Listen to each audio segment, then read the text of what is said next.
Live. We are live. We are going to talk about what is happening between spaces. So I came back from Basel. Yeah. Then I think the next thing I saw on social media from your end, or maybe you told me, I don't, things blur. I don't know. You were like, I'm already getting previews for Frieze. And Frieze, of course, like doesn't even open until like Next week. next week. Yeah. So just to like give people a little bit of a time frame, Basel was at the end of March. It was like the third week of March. And in Hong Kong, and Frieze is in New York at like the second week of April. Yeah. So it's not like, oh, sorry, March. May. No. Wow, I don't understand time. Okay. I skipped an entire month. I was like, wait, what happened? Yes. I know. Sorry, it wasn't in my head. I was just like, it's 3 weeks. Yeah, it's not. It's like an entire like 5 weeks in between. Yeah. So what we're talking about is why is it like so intense, like back to back, right? Like, I think part of the reason it's so intense back to back is because there's so many more fairs now, and there's only so many months in the year because they are back to back because they're direct competitors, and that they want the people who are going to go to Hong Kong Basel to be the same people who also go to London Frieze. So you can't have Basel and Frieze at the same time. You have to have them at separate times, and you've got to get, and they give it just like a little bit of in between because then right after Frieze in June is Big Basel. yes, So it's Basel, like, Basel. Yeah. It's Basel. So it'll be like, and then in between all of this is Venice, which I know that you pay attention to and I don't. And Venice opens this weekend? This week, like, but then the entire jury has now walked off. Like, there's no jury for Venice, right? So what we're saying is that there seems to be a whole bunch of stuff that's happening. Yes, a whole lot. In the art world, and I might pay attention to certain things. Alexis doesn't pay attention to it. And depending on like where you work and what you do, but it's just there's so many things that are happening consistently that like I think sometimes it's like, are we filling up space? Yeah. What are we doing? I mean, it does feel like that, right? Like I think a lot of times it does feel like we are just filling up space. Like, because you're just like, obviously there are audience considerations for each of these. Like Hong Kong Basel is geared towards Asia, and that's the primary. I mean, you were there, obviously. I mean, would you say that the most of the audience? 100%. 100%. Yeah. And in New York, it's going to be a lot of Americans, some Europeans, because you have to think about flights, right? Because everybody's got to go there. And there are people who follow the art fair circuits as much as they can. Oh, for sure. And I've done a couple, years where I did like San Francisco into Mexico into LA into New York into, and on. But it's exhausting. But I think that, for the fairs, it makes sense because they're tapping into these different demographics. So they're thinking Asia, they're thinking Americas, they're thinking Europe, they're thinking South America. This is how they, kind of break it up to make sure that they're catering to their clientele in all of these different, key areas. But for the galleries who are trying to be seen in all of these spaces, I can't even imagine being a gallery that's showing it. I mean, of course, some of the big ones that are showing it, all of them, Gagosian, Pace, Werner, they have many outlets, different outposts who are doing like which location. It's not like the same team is doing all 27 fairs and TFAF and all of the there's so many. So I think what we're trying to go and figure out here is that Alexis and I, we overlap, like depending on what it is that we're talking about. And then there are other components that we don't overlap with what it is that we do. And so what is this actually signaling when we're talking about just back to back? And I think why I sort of had a convergence in time was because I was in New York in April, which now seems like 5 years ago, which it wasn't, I and know, you were just I was there. just there. And I think what I really wanted to see in New York, and this really like ties back to the conversation we had in March when I was in Hong Kong for Basel, was that there's this idea of this kind of like very conceptual type of art that you think you're going to experience when you're in New York.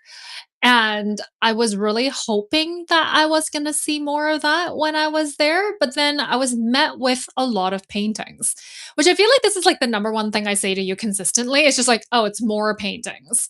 And I feel like in the past, maybe like earlier this year when I was in New York, like maybe in February, I did see some of these kind of like different types of medium or different types of exhibitions that was not only paintings. And I think, like, kinda, like, running up to Frieze, I was a little bit thinking, "Oh, so we are still in this path of where things are pretty conservative right now."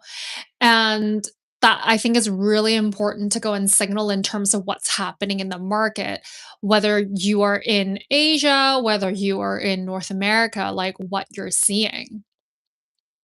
Yeah, I think that, like, there is, I think that, I mean, I know that you and I have talked about this a lot, and I kind of rant on the side about it, and people don't like to hear about it because people don't like to talk about it. Hey, Bethany, absolutely. Is that the the impact of quarantine is still really strong. Like, we have never really faced that and like what it means in general. And I mean that like from top to bottom in terms of the art world. Like, so many paintings were selling and so active during quarantine because that's what people could make. They were stuck in their houses. They had smaller spaces. They were making 2D pieces. It was easy to have frames shipped to you in parts and canvases to stretch and paints to have. You can't make bronze installations when you're in your, two-bedroom apartment with your, everyone's like on top of each other and like a dog and a cat. Um, and I think that the market misinterpreted that as a permanent interest in paintings. And I think that even goes into like the consumers, like people were buying paintings because they're easy to ship.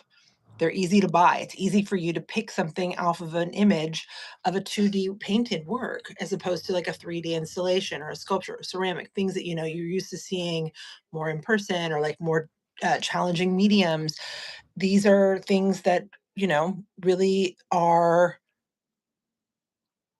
easier to see, experience in galleries, and that's what we were used to and at fairs and such. And so I think that, galleries continue to keep pushing paintings because they're like, this is what people want without thinking like, why do people want that? And why are people making that? And then the same thing for artists. Like, I don't begrudge any artists who have gotten into the habit of like a painting practice because that's where they were stuck for 2 or 3 years. I think it's Um, also like, you see this a lot in terms of previews. It's easy. It's the it's easiest so easy. and It's all and so easy. and I think when we say easy, what we're saying is that it's the fastest to shoot Mhm.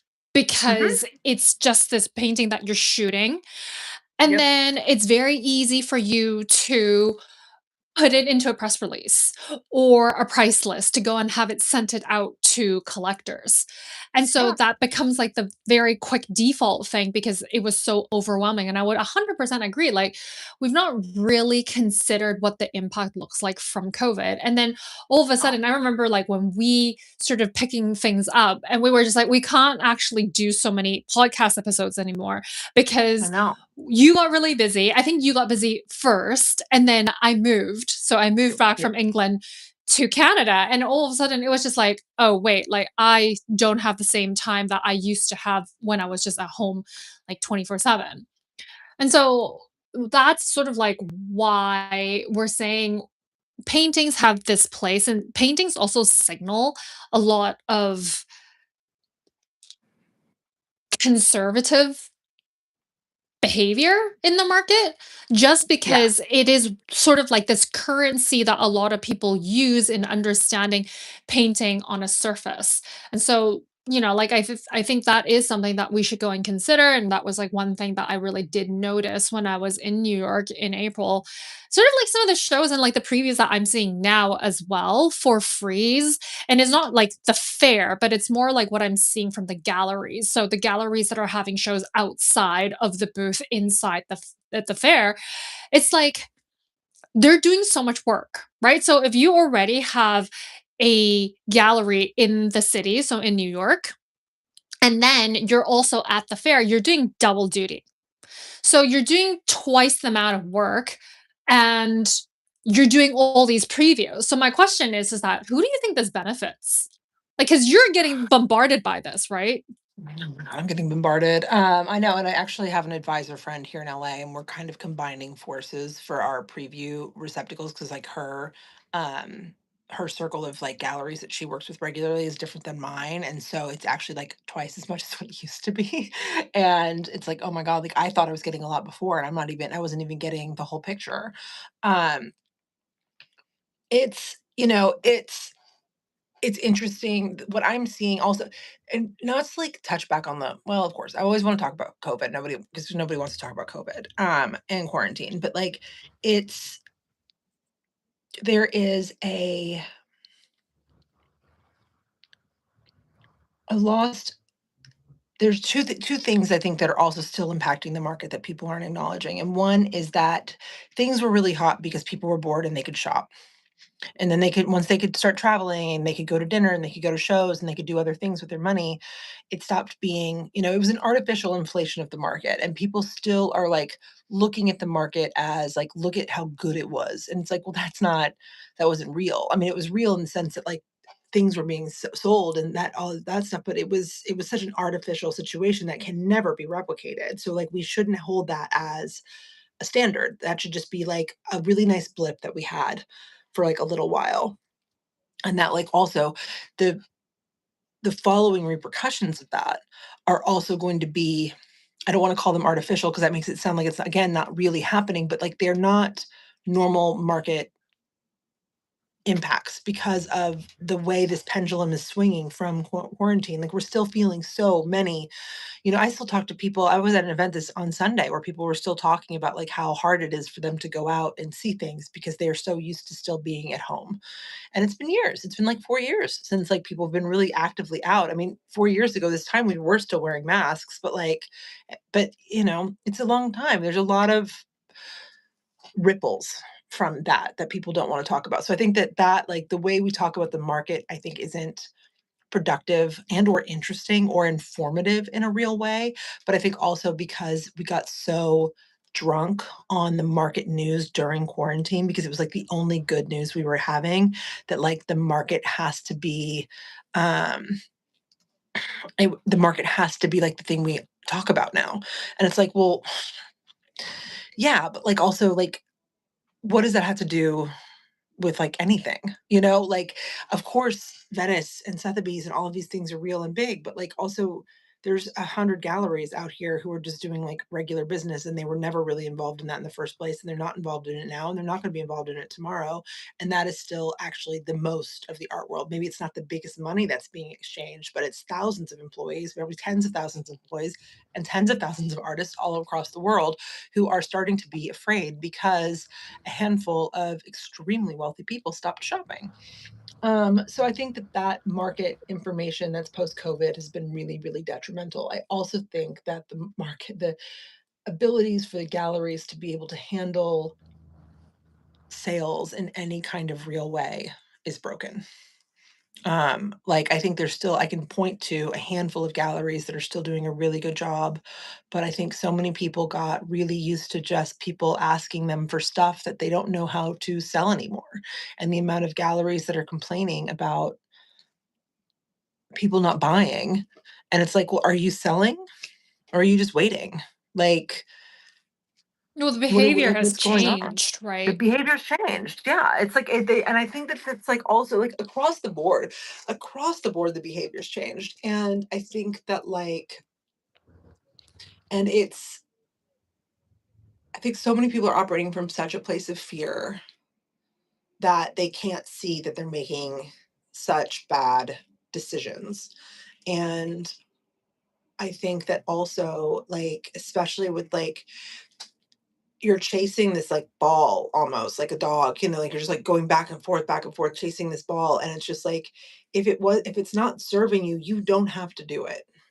Because I think that's the thing Yeah, I've but I really think that's learned. hard though, right? Because I think when you're in Yeah. the grind and you're like, so if I'm looking at this from an operations point of view and that I have to go Yeah. and I have to make salary. And if I'm not the only person who's running this, but I still have to pay for rent, I have to pay for inventory, I have to pay for all the overheads that I have to. I think they feel like they can't get off this hamster wheel. Yes. And it doesn't matter, like, unless you're in like Nebraska. I'm sure Nebraska has its own issues as well, but if you're in a city like a tier 1 city, like in LA, like in New York, like, things are expensive, and it's not just rent is expensive, but it's everything else is expensive that adds up. So, I think that's partly, like, where it's become really hard, like, because it's a compound effect of what you're saying. I've forgotten that I need to have this human connection. The art world's purely based on human connections. I need to Right. actually make the effort to sell, but because I'm so used to sending out PDFs and people will respond because they're not doing anything, so they have money that they would have spent on traveling or eating out or whatever it was. It's just like, now I guess I'm just gonna go and buy some art with that instead. And it's become like a different behavior that coming back out of it. You're just a bit like, Exactly. No, like, literally exactly. Because like, that's the thing too, where it's like, okay, so but, like, you go to these places, if you're not selling, if you're not engaging in business development at these fairs, then why are you here? yeah, I don't, I have to say that when I was doing my master's, I wondered something very similar. And I don't even think that, like, circa 2010 that it was that, like, to the same impact that it has now, but I remember thinking, "Oh, but you're, like, here in this one art fair, but then you also have this other thing in another location, but then the next art fair I'm gonna go to, I'm gonna see." And I just thought, Why? Why are there just so many of you?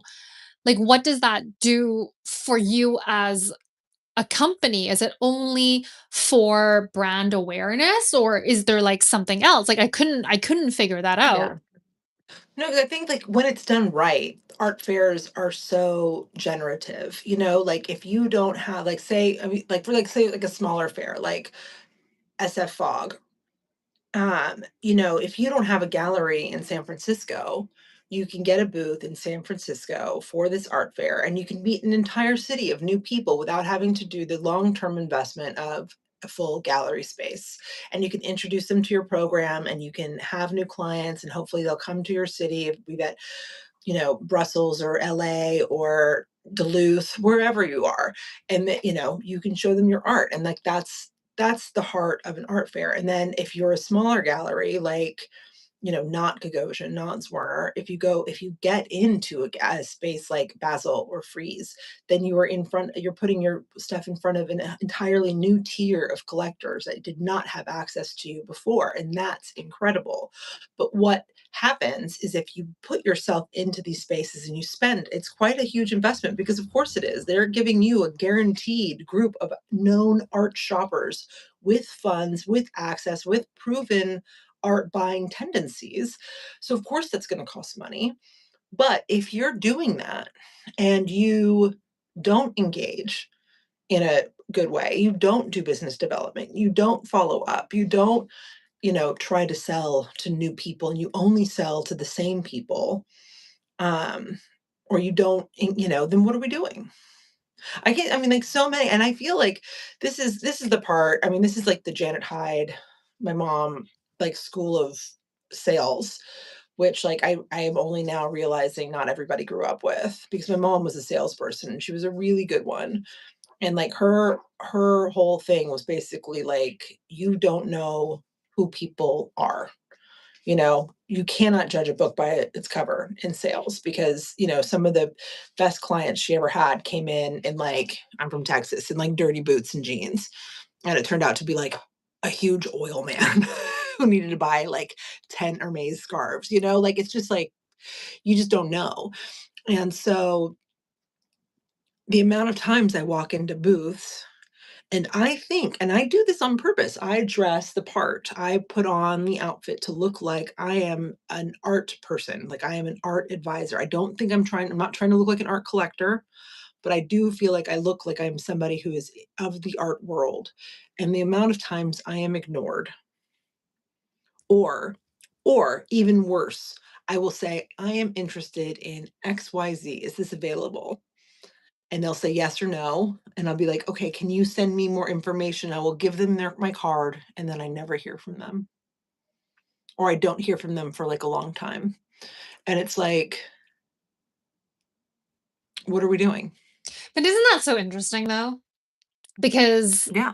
it's like they're looking for this signal that says, "Yes, I'm a buyer," or something, right? Because only I almost feel like the market only responds to collectors. And it's Yes. not like it's like only collectors that are willing to spend so much money. Right? Like they're Right. also not interested in saying, "Oh, I want to sell to like a 10,000 US dollars kind of thing."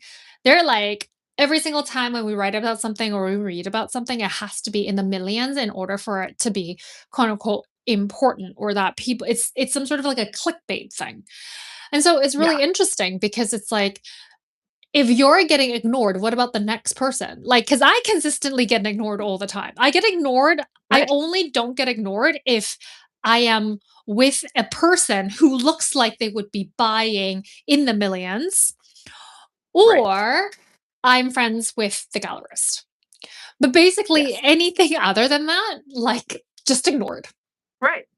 And then they cry that nobody's shopping, and it's like, well, sometimes the people who are buying, sometimes the people who are buying, like, and I have been, I'm not right now representing anybody that is spent shopping like that. And I know people who represent, I know quite a few advisors who represent people who shop like that, and they dress like me. They dress like us because they're the help. We're the help. We're sales. We're not the clients. So, like, you have to, like, and people who shop like that, like, yes, of course, sometimes they come and it's great, but a lot of times that's why they hire people like us. So they don't have to go. They don't have to deal with the hoi polloi, and they can, see, is this really good in person, and they can make the, introductions. But I, like, that's the part that's always so confusing to me, is I'm just like, I see people, and sometimes it's one to one. Sometimes I will have a bad experience with a gallerist, and then I will see that gallerist in the news talking about how nobody's buying. And I'm like, is nobody buying, or is nobody buying from you, my friend? But I do think that we're still in these, and of course we are, because it'd be crazy if we went through a global pandemic and we didn't have these like long term repercussions. That would be insane. And it makes me feel insane that we don't acknowledge these things. But like, there are young gallerists who've never had to like learn how to sell. And there are gallerists who have never had to learn how to sell either, because they got into a situation where things got like smooth and easy and things were going pretty well before. Um, but I think that also it's interesting too, because like back to the paintings of it all, because people are there was a time when the galleries and the artists were the ones who were setting what was to be bought. And that shifted, and now it flipped. And people are trying to chase what collectors want, forgetting that they're the people who are supposed to tell them. You're supposed to tell the collectors. We're supposed to be the tastemakers. You're not supposed to be chasing trends. It's not because everybody's buying paintings. Everyone's always bought paintings. Everyone will always buy paintings. Paintings are an incredibly safe, easy thing to hang, to store, to sell, to ship. Totally easy, totally great. But if you are like, you can't also be like, just keep shoving out paintings and then be like, why does anybody want these? It's like, because these are the same things you've been doing for the last 3 years. I'm bored. I'd like something new, something challenging, something interesting, something whatever. Uh, but what do I know? So, do you think that, like, these in between spaces that we're talking about, like one art fair has ended, the other fair is going to start, but it's meant to be sort of like a time where the people who have gone to one fair gets to decompress, and then before they go to the next fair to go and do their job, right? Because that's actually what happens realistically once upon a time. You are supposed to actually decompress. Do you think galleries now are treating this like between fair window as a third market moment. It's like, oh, so we're instead of decompressing, like let's just like ramp up sales in between. So we're just gonna bombard other people who might be clients in the next fair. But then we haven't really sort of figured out what has just happened and ended in this one fair. Yeah, I mean, I think that's the pacing issue of it. Like, you just can't it can't be a marathon and a sprint. You can't have both, you know? And everything has to have downtime. You have to make us, and that includes everybody. That includes artists. I see increasingly in the last 6 years, like, artists who started to pick up really well during, like, 2020, 2021, and every show after has gotten increasingly worse because they are just being more paintings, more paintings, more paintings, more paintings. You know, we need more, we need more, we need more. And it's just like there's no time for them to breathe. There's no time for them to think about things conceptually, and there's no time for them to execute. Now, of course, it's not everybody, but it's more than I would like, and it's obvious when it happens. And it's a bummer, and it's not good for anybody. It's not good for the gallery, it's not good for the collectors, it's not good for the artists. And there is this like chasing a quick buck, and I get that, like you said, you know, I mean, galleries have, I have an incredible amount of empathy for anybody who runs a gallery. There have been times when people are like, let's open a gallery. And I've gone, no, because it's a lot of work, like of in terms of paying for rent, paying for staff, paying for installs and promotion and production, and, you know, having the careers of artists in your hands. And that's all really serious stuff. And it's easy to get caught up, and it's hard to keep it going. And if you get caught up in these like fair chases or these, you know, like nonstop sprints, and every month has to be the big blockbuster month, or, you know, you didn't save enough, or like you start spending too much. That's another thing I see a lot, you know, when the gallerists start moving into significantly larger houses and, you know, better hotels during the stays, and like all, you know, throwing bigger and bigger parties at bigger and bigger places. And you're just like, this is a lot of money going out that like you're gonna have to sustain. Uh, but I get it too. Like I've had those months where I'm selling like more than I've ever sold, and it feels so easy and it feels so sustainable when it's happening. Um, So I think like we should but I have a do think bigger that. conversation about business models. I think that is one of those things that you have to consider that you might be dry for months and months and months because the art doesn't sell every single day. Like you might, but usually what ends up happening is that you're making a sale sparse. And so now you need to go and figure out, well, what are the business models? And maybe like a better way of saying it is that what are the business models now? In the world where social media has sort of taken over in terms of like what we think life is, which is not true. And we see that like in the art Mhm. world, that's not how this works, right? So even if you see whatever it is that is being shown at galleries, at fairs, we still require you to show up in person. So if Yeah. you're not selling that one location every single day, so what does that business model look like? Because you're not a grocery store. So how do you sustain yourself, right? Like that's a very different conversation than say, yes, we sell food where you don't get a choice, Right. right? The overhead cost is still expensive because like things go bad, you're sat on inventory. But I think a lot of times it's like people don't think about what this looks like, especially when we're not operating through a gallery. We're operating in like a third person where it's like we experience these things and we understand how these things work, but what does that have to do for me as a person who's seeing this? And I just wonder, like, what does that also look like for people who are like artists? What does that have to do with them? Right? Like anything? Yeah, well, no, artists for sure, because, you know, that's the thing. I was literally talking to someone about an artist who's about to graduate college, and they're like, you know, they really just, or they're gonna move in with their parents, and they're gonna make art, and that's how they're gonna get going on their art career. And I was like, right, but they need to get a job. And they're like, no, they're just gonna make art. And I'm like, right, but like they need to get a job. That's because that's not how it works even for like the biggest artists in the world, like they're still teaching, like because there are times in between their exhibitions and they need to be making, they need to, and the galleries might not be selling, and it has nothing to do with the art necessarily or the quality of the art. It's just like sometimes things aren't moving at that moment and the right person hasn't come in to get it. And that's normal. And it's normal across all retailers. I mean, even just to take it back to a grocery store, like, people won't buy these beautiful strawberries, and it has nothing to do with the strawberries being bad. It's just the person who wanted strawberries didn't walk into the store that day and they get thrown out the next day. Obviously, we're not throwing out art, but like it's not the wrong comparison that, and like the artists need to have a way to save and to sustain, because also for them it can't be a sprint. You can't just keep churning out work because you can keep selling. Like you have to take time to marinate, and if you don't, the work will suffer and people will notice. It might take a while and some people will be more adept at it than others, but it will happen. Oh, for sure. I think that's when like artists are responding too much to the market. And it's like, it's really hard because I think some artists just sort of like don't look at it whatsoever.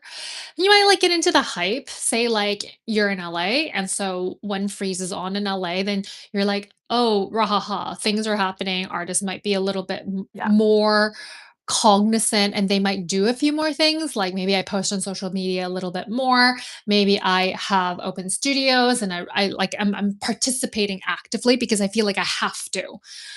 Um, but I think it is really tricky, right? I also wonder whether there is an opportunity to sort of be more in line with these sort of in between spaces for artists that when they know certain cities are going to have a really big fair like Freeze in New York, that's happening next week, like Basel, where that they can actually work with the calendar and not necessarily like change what I'm making or change the pace of what it is that I'm making.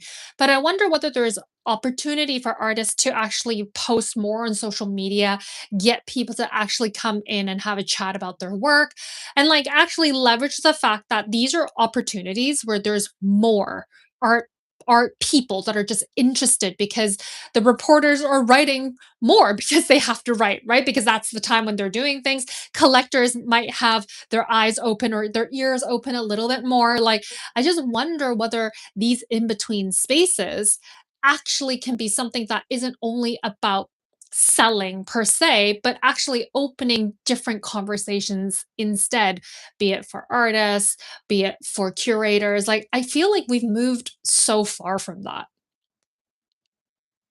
I do too. I think that like it's the capitalism of it all is rough, and like I don't begrudge the capitalism because obviously a lot of things happen through sales, like we're making stuff and we're selling it, like that's important. But I think that like the art world in general is such a robust ecosystem that is not only feeding our coffers but also feeding like other parts of our souls and our bodies and our minds.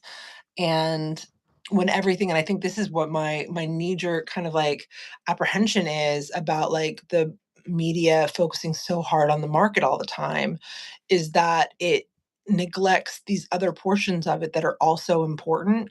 And then that does become this kind of trickle down that the only thing that's important is the sales. It's not the art talks, and it's not the curator walkthroughs, and it's not the studio visits, and it's not the, you know, whatever kind of events and closing events or whatever you want to have, breakfasts and things at the gallery and the space with the artists to like learn and build community.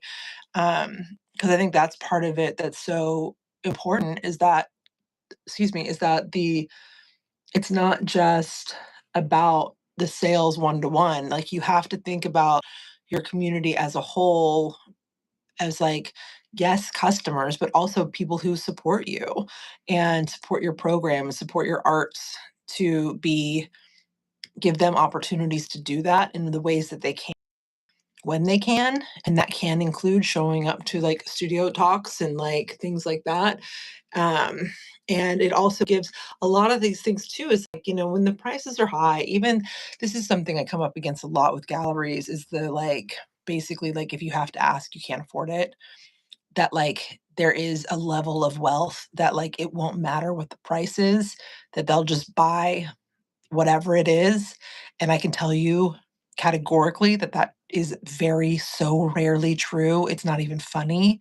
Like, even the billionaires with many, many billions of dollars, they like things for $10,000 and they like things for $100,000 and they don't like things for whatever, like, some things are worth different amounts of money to different people, and that's normal. And so, I think that, like, this idea of just, like, holding on to people for just the money and just the highest money is ignoring, also besides the fact that, like, again, in just a business development, like, there are people who are showing up for you who can't shop now, and that does not mean that they're not gonna be able to shop with you in 2 years, For sure. or 3 years, or 10 years, or they don't have a friend who might be able to shop with you tomorrow. That's literally how networking and community works. And this ignoring people who aren't in the top 100 collectors and treating them like they're poor trash and like is literally crazy. But the way people, like, if you guys knew how people treat me, and I have clients who have significant money, might not be multiple billionaires, but these are deeply wealthy people. And they can ask And for people talk, prices, like, that's fine. and then they won't give them to me. It's an They're like, "Well, we who's the like, what's so the this? that's What's" interesting, right? Because I was at Basel and I was with a friend and she was with her clients and her clients are willing to spend millions, willing, right? But Yeah, they're going around to go and see what they want, maybe buy. Like they're not going to instantly buy something, but they are going to ask. So, yeah, I remember going into a gallery and they were looking at this like silver sculpture and I was just like, "Oh, how much is this?" Right? Because they were just like, "Can you ask how much it is?" And I was like, "Okay, how much is this?" yeah, And they were like, I was like, "1,000,000 too?" And I was like, and then after them, I was like, "1,000,000 too." And they were like, "Okay." And then they would start speaking and be like, "Yeah, I think that this will fit with here in the house with this other thing," right? When things cost that, it's rare somebody's like, "Yes, let me just buy that." It's not an orange. yeah. Even an orange, I think that you would have to think No, about it. yeah, and if somebody does get to a place and they're like, "How much is that?" And they're like, 1.2, and they're like, "Mine, I want it." There's months, if not years, of conversations behind that, of like, I have been looking for a silver sculpture that is by an artist between A, B, and C, and I haven't found the right one.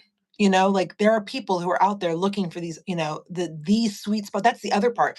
Also with the art sales where it's like, well, I have something by Erica Wong, so you should take it. And it's like, okay, well, it's not this one, but like keep us in mind. And it's like, well, if it's not this one, it's none. And it's like, well, no, like it's not how this works. Like if you don't, just because like I don't like this pair of like Nike shoes doesn't mean that I don't want the Nike shoes I have on or like the next ones that are coming out. Like it's just like that. Those aren't the ones for me, but they might be for somebody else. Like this just isn't my Erica Wong painting that I want. I want a different one potentially because I really like her work. Um, and then like one day I'll walk into a space and I'll see the Erica Wong I want and I'll buy it immediately and somebody be like, what an incisive person. And it's like, well, no, this is like months and months of like wanting something before you actually pull the trigger. And, but even so, like they're having a conversation about like wanting that piece and like maybe where it would go in the house. Did the gallerist, after you asked them, come up and talk to you about it? Yeah, I mean, I think they spent quite a long time on trying to go and figure out. But generally, what happens is that No, no, no. I'm asking, you went to them and they were talking between themselves. This is where it would go. This is where it would go. Did the gallerist come and follow up with you? no, There we go. no, There we go. of Like, course not. this is what I'm talking about. You are in a booth at a fair with clients asking for a piece that you give them the price and they don't immediately go, "Fuck off, we're out of here. This is a crazy price." But they start having a conversation that looks like probably from the outside, they're debating about whether or not they might want this. This is when the gallerist follows up and be like, "Can I give you some more information about this artist? Are you familiar? Can I share something with you about this? Can I get a card from you? Can I follow Or up with if you you?" do, you're very aggressively asking the gallerist, right? Like it's almost like you're begging for their Right. attention, and you're just sort of like, "Oh, Yeah. I'm sorry. I'm sorry for interrupting your work right now." Like, that's what I'm talking about. This is what I talk about when I'm saying that, like, we people are bad salespeople because it's like you are there with clients who are actively considering a $1.2 million sculpture and you are being ignored. That's what happened. Isn't that crazy? I think it's so crazy that I don't even think anything of it because I just assume that that's Right. normal, right? I just they're just It like, is. "Oh, well, they're not gonna buy it anyway." And then so you're like, can is there anything else that you'd like?" Which is like, "No, not really," because it's just like it's such a big lump of money that, it's not change in my pocket. So, I think it's fair for people to go and talk about it, but, I think things become so quick now that when they don't get that immediate sale, they don't know what to do to stand in front of you. You're sort of half listening to your clients and what they're saying, right? So now you're just sort of like this. Like I'm not. I want them to have the time to go and talk about it, but you're not really talking to me. I want to ask you a few more questions, maybe know more about like your roster and like whatever else. And you looked really uninterested. And I'm like, okay, okay, cool. It's I don't understand it. And of course, like but it's not like I think that it's just such a misconception that like anything happens so instantly.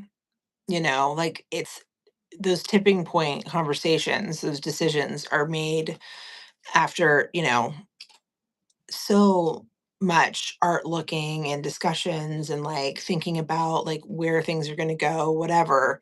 It's rarely so impulsive.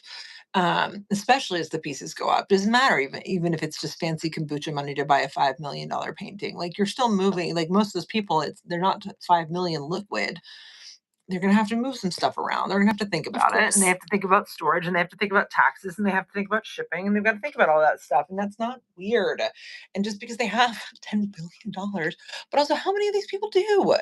That's the other thing. It's like you guys are ignoring so many people because you're just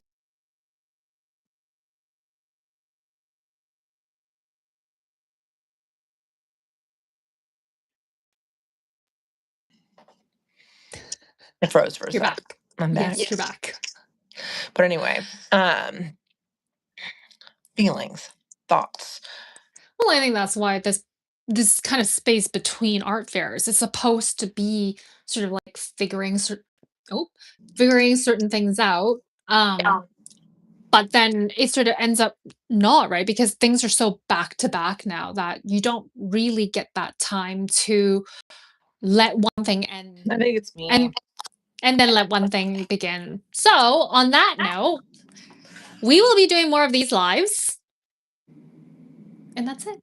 That's it. But I do think that also those crazy speed things, I think that goes back to like even what you were saying, like it's not like these like back to back fairs and all of this like stuff. And it's like what I was saying about it not being a sprint, but like a marathon. Like you have to have these in between times so people can have the discussions of like what they want and how they want it and develop these relationships. Like it's just like I know we all have this like fantasy that some like secret amazing billionaire is gonna like stumble into our gallery and buy like the whole program and then buy the program again and then buy the program again. But like that's like lovely. Like I also think I'm gonna win the lottery, but like in the meantime, I have to do the work. And I think it's Yeah. also and those weird ideas, I think it spills out in a way that's like just whatever the opposite of beneficial, harmful to the artists, to the arts workers, to the other collectors. That like if something's not happening now in a big way, then it's not happening, and that just isn't how most things happen. No.